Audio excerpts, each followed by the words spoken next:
Have you ever posted something mainly because you wanted one? I don't like this question. What is something fake about the modeling industry nobody talks about? Fake? I don't really. Okay, so here's the thing. Hi, Hotshots. I'm Katie Q. I'm Alicia Morris, and this is Off the Runway.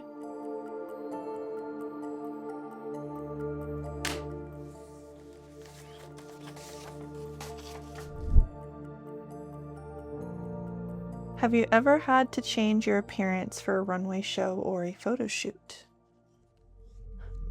Yes, actually. You did? I did. Okay, so I did a photo shoot for a brand called Thread Damage a few years back, and she wanted to go with this editorial alien futuristic concept. Yeah. So I ended up getting body painted green. So my whole face is green, the makeup was green. We ended up doing this big blue futuristic wig. I remember seeing that. Okay, now that you're describing it, I do remember. Those were cool. Yeah, it was Didn't you have like silver boots or something? I did. It was like a silver like mini dress. Yeah. It all looked very like that was space really cool. like. I was gonna say that I don't think I have, but now that you're describing it, I'm like, okay, yes, I have. You remember when Harlan did his Disney princess? Yes. Like, yeah. He had Belle. He already knew who he wanted in mind for Belle, but he didn't want to like be, he didn't want to reach out to someone and be like, hey, do you want to be the Beast?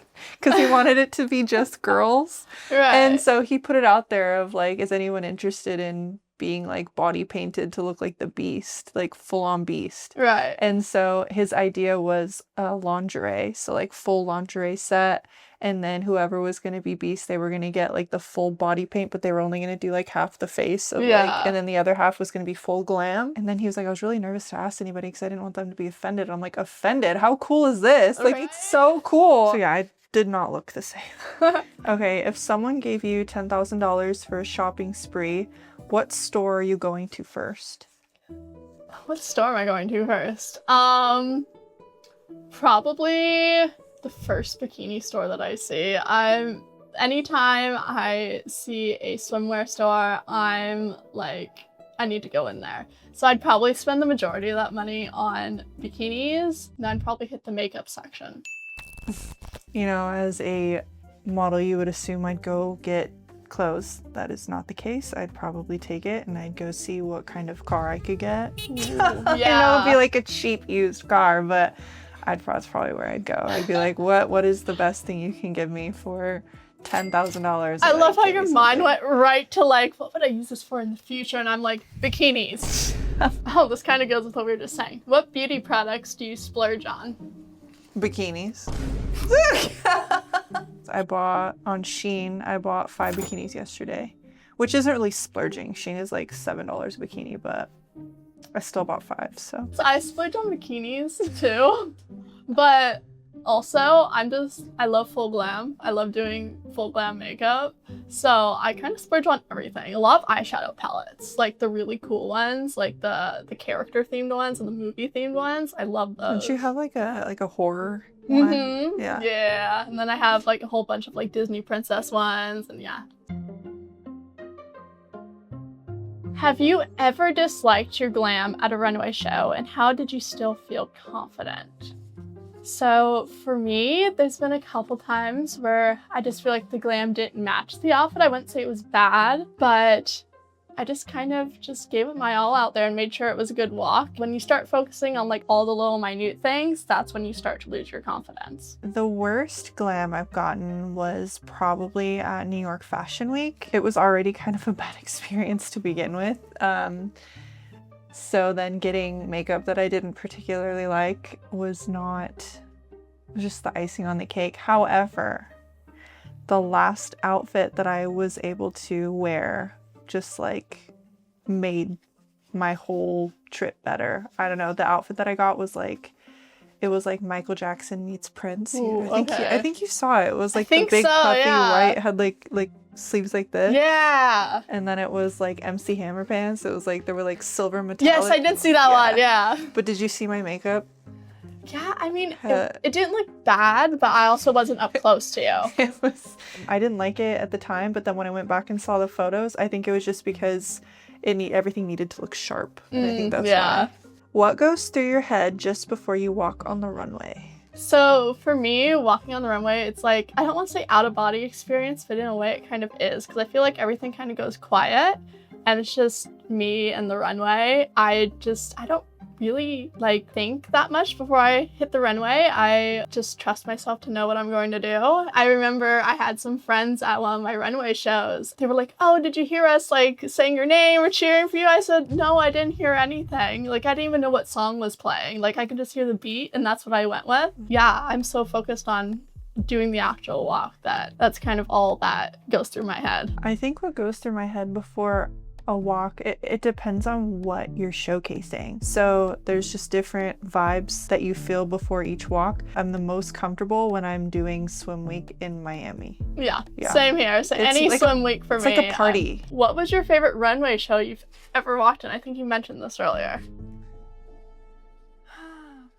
Well, it's definitely the Miss Bikini brand shows. So all of those shows are so fun, and every designer's different, and every designer has like their own unique style that they want. I'd have to say for me, it was also a Miami show I walked in. Last year for Miami Swim Week, I walked in the WBFF show and I was walking for 3 designers, and that was probably one of the most fun shows I've ever done. Everyone was so sweet. Everyone was so helpful. Like the other models, like we were helping each other with quick changes. We were helping each other touch up makeup. It was great. And honestly, the venue was just amazing. Which matters true, but I've just held it in my brain.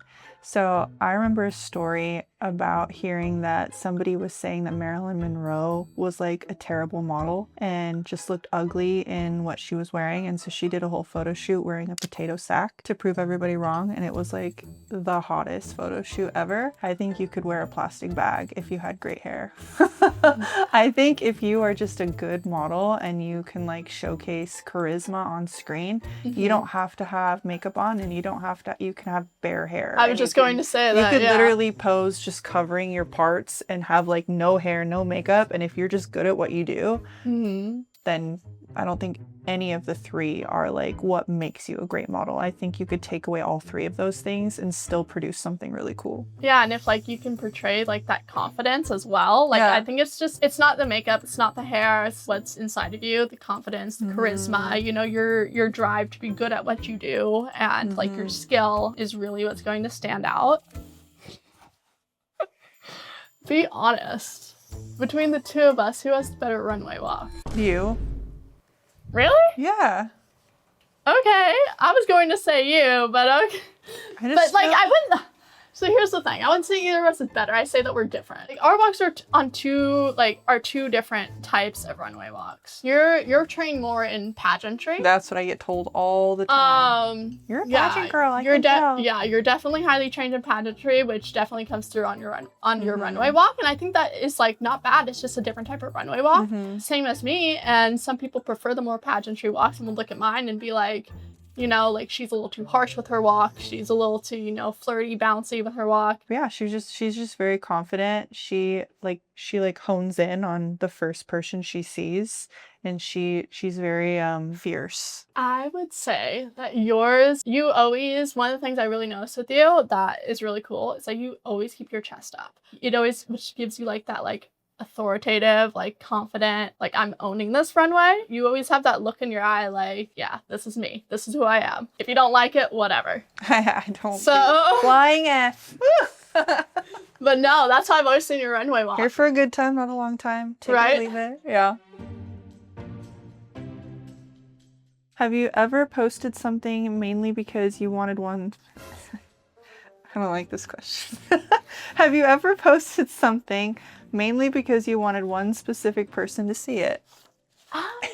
No, not really. I kind of just post like for my portfolio, and like I think about it as my resume. So I think about my Instagram as my resume. So like when I post, it's like adding something to a resume. So it's not like, oh, I specifically want so-and-so to see this. No, I want everyone to see it. There have definitely been times where I posted for people to see it specifically. I'm just petty like that. What is something fake about the modeling industry nobody talks about? Fake? I don't really... Okay, so here's the thing. I don't like that question because The modeling industry is so much better than what everybody thinks it is. I have met the most genuine, kind-hearted, sweet, loyal, friendly people in this industry. And when I wasn't in it, everyone just trash talks it. Like, people are so nice. And what I've noticed is most of the people in this industry were people that grew up looking different. They were the ones that were like super tall and skinny and everyone called them bean poles, or maybe they grew up chubby and then later had a glow up in life, and they were the ones who were shy, didn't have a lot of friends, were picked on, and they have great personalities because they were the ones who had to grow up being bullied, so now they're hot and they're funny. Like, and everyone's just so nice. You get like the occasional person who's rude, but like for the most part, the rest of society is the rude ones. Yeah. I feel that. The fake ones. I think you got that absolutely correct. The majority of the friends I have now are from the modeling industry. If both of you were going to the same event, who would take longer to get ready? Oh dear God, her. I'd take like maybe 15 minutes. She's like, we went to, where were we at? LA. We were LA. LA, yeah. We were LA and we were in a hotel together, and oh my God. She literally, her alarm went off and it was like so freaking early. We didn't have to be at the event till like 11 or something. I don't even know. And I'm like, why is your alarm even going off? She's like, oh, I have to get up. I'm like, why? I literally slept like another few hours before I got up to get ready, and I still got done before she did. I gotta take my shower, I gotta do my hair, I gotta do my makeup, I gotta chill, I gotta listen to my podcast. I like a very, relaxed, chill morning while I'm getting ready. And I like to sleep. Yeah, so you like to sleep and then rush. But then you end up still getting done. I was not rushing. Okay, and I use heatless curls, so there's that. I do have like I just like go and I don't have to do anything. True, where I have to like dry my hair and then style it. Yeah. So. Thank you, Hot Shots. This was Off the Runway. I'm Katie Q. I'm Alicia Morris. Cheers.